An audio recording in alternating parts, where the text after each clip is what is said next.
இன்னைக்கு பாலும் முட்டையும் வாங்கும் தருணங்கள். வானத்தை பார்க்கும்போது லைட்டா மேகமூட்டத்துடன் காணப்பட்டுட்டு இருந்துச்சு. அவ்வளோதான்டா இன்னைக்கு ட்ரெஸ்ஸுலாம் அவ்வளோதான் போச்சு போல அப்படிங்கிற மாதிரி தோணுச்சு. அதே சோகத்தோட ரூமுக்கு போயிட்டு இருந்தேன். ரூமுக்கு போகும்போது லைட்டாக மில்க் ஷேக்லாம் ரெடி பண்ணி வைக்கலாம்னு சொல்லிட்டு அதுக்கு தேவையான இன்க்ரீடியன்ஸ்லாம் ரெடி பண்ண ஆரம்பிச்சிட்டேன். அதெல்லாம் ரெடி பண்ணிக்கிட்டு இருக்கும் பொழுது இன்னைக்கான பேச்சுலர் வாழ்க்கையில் டே 129 130 நாள் வீடியோ போஸ்ட் பண்ணிட்டேன். அதுவும் இல்லாமல் லைட்டாக அப்புறம் கேலஸ்னிக்ஸ் அப்படி இப்படின்னு சொல்லிட்டு அதில் ஒரு 6-7 வீடியோ போட்டிருப்பேன். அதெல்லாம் லைட்டாக ஹாப்பியாக இருந்துச்சு. இதெல்லாம் எதுக்குடா டெய்லியும் பண்ணிக்கிட்டு இருக்கேன் அப்படின்னு கேட்குறது என் மண்டைக்குள்ளே ஓடிக்கிட்டே இருக்குது.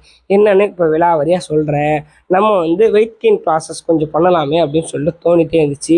இடையில நல்லா வெயிட் இருந்துச்சு. அதுக்கப்புறம் அந்த ரன்னிங்கி, அதுக்கப்புறம் இந்த வெயிட் கெயின் ப்ராசஸ் இதெல்லாம் ஸ்டாப் பண்ணோன்னா டக்குன்னு அப்படியே இறங்கின மாதிரி ஆகிடுச்சு.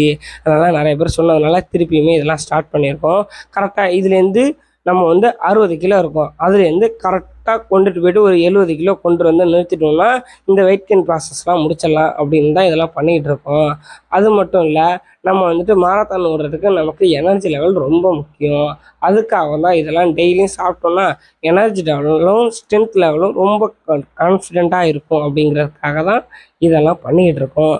அது மட்டும் இல்லை, அதுக்கப்புறம் நமக்கு லைட்டாக கொஞ்சம் ரன்னிங் ஓடுறதுக்கு லெக்கில் லைட்டாக பெயின் இருக்குது. அது மட்டும் இல்லாமல் நமக்கு வேலையும் அந்த மாதிரி தான் அலைஞ்சிக்கிட்டே இருக்கிற மாதிரி. அதனால் சொல்லிட்டு இப்போ சரியாக இந்த ரன்னிங்கெல்லாம் போக முடியாத சுச்சுவேஷன் இருக்குது. ஆனால் கண்டிப்பாக ரன்னிங்கெல்லாம் ஸ்டார்ட் பண்ணி